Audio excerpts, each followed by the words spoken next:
A political earthquake just rocked Washington when Karoline Leavitt, the youngest White House press secretary in history, turned a 500 courtroom fine into an 800 million legal war, exposing a corrupt judge and igniting a national firestorm over religious freedom. Judge Charles Hargrove thought silencing Karoline with a petty fine would break her. But when she walked out of that courtroom, she didn't just fight back. She launched a nuclear legal strike that would leave him running for his life. The air in Judge Charles Hargrove's courtroom was thick with the smug arrogance of unchecked power as Karoline Leavitt entered that fateful morning. Every detail, from the way the bailiff averted his eyes to the conspicuously placed "No Religious Symbols" sign that hadn't been there during previous visits, signaled this was an ambush disguised as due process. When Hargrove's reptilian gaze fell upon the modest silver cross resting against Karoline's collarbone, his entire face contorted in a grotesque parody of judicial solemnity. "This court will not tolerate the imposition of religious propaganda. In these proceedings," he thundered, his voice dripping with performative outrage as he imposed the $500 fine. But what Hargrove failed to understand was that in that moment, he wasn't just fining a White House staffer, he was striking the match that would ignite the powder keg of America's long-simmering culture war.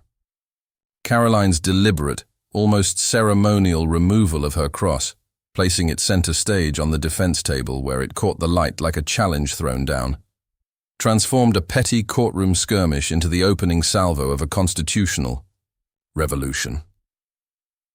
The legal counteroffensive Karoline launched in the following 72 hours would become the stuff of conservative legend.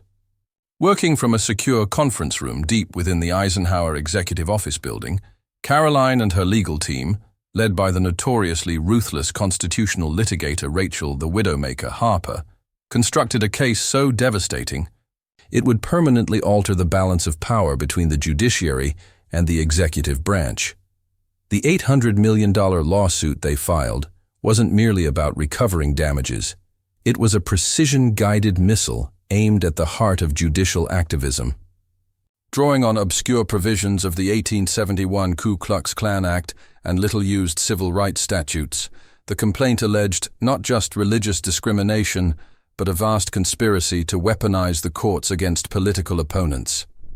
They wanted a war, Rachel whispered as they finalized the filing at 3:17 a.m., her fingers hovering over the send button. "We're giving them Armageddon." The document named 17 co-conspirators ranging from Hargrove's law clerks to powerful D.C. circuit judges, each allegation supported by meticulously gathered evidence that Harper's team had been compiling for years, waiting for the perfect moment to strike. What emerged during discovery was a portrait of corruption so brazen it shocked even seasoned political operatives.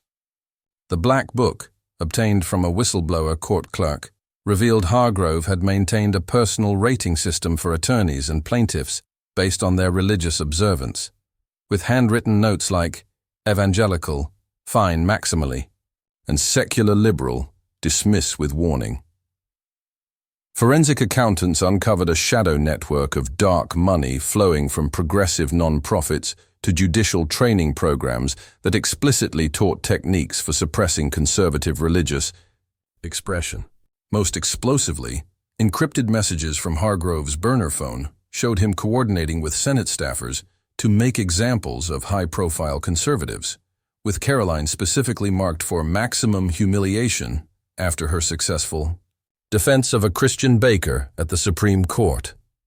The evidence painted a chilling picture of a judicial system that had quietly been transformed into what legal scholar Jonathan Turley would later call the most sophisticated machine for viewpoint discrimination ever created in America. The cultural explosion that followed dwarfed even the wildest expectations. Social media platforms became battlegrounds where arc or judicial reform now trended alongside viral videos of law students burning their robes in protest. YouTube channels like Legal Insurrection and The Sovereign Citizen saw subscriber counts explode as they dissected the growing scandal with forensic precision. In small towns across America, citizens began showing up at local courthouses wearing conspicuous religious symbols, from nuns in full habits to pagan lawyers sporting Thor's hammer necklaces. daring judges to fine them. The movement gained such momentum that the normally staid American Bar Association was forced to issue emergency guidelines on religious attire, while progressive groups scrambled to distance themselves from Hargrove's toxic legacy. The media landscape fractured along ideological lines, with MSNBC anchors dismissing the scandal as manufactured outrage, while even typically neutral outlets like Reuters ran headlines asking, "Has the American judiciary lost its legitimacy?" The final collapse of Hargrove's empire unfolded with the inevitability of a Greek tragedy. As federal marshals raided his chambers, they found not just evidence of judicial misconduct, but a treasure trove of blackmail material implicating dozens of powerful figures across all three branches of government. The judge's panicked flight to Switzerland, captured on airport security cameras showing him disguised in a baseball cap and sunglasses, nervously glancing over his shoulder, became the enduring image of the scandal.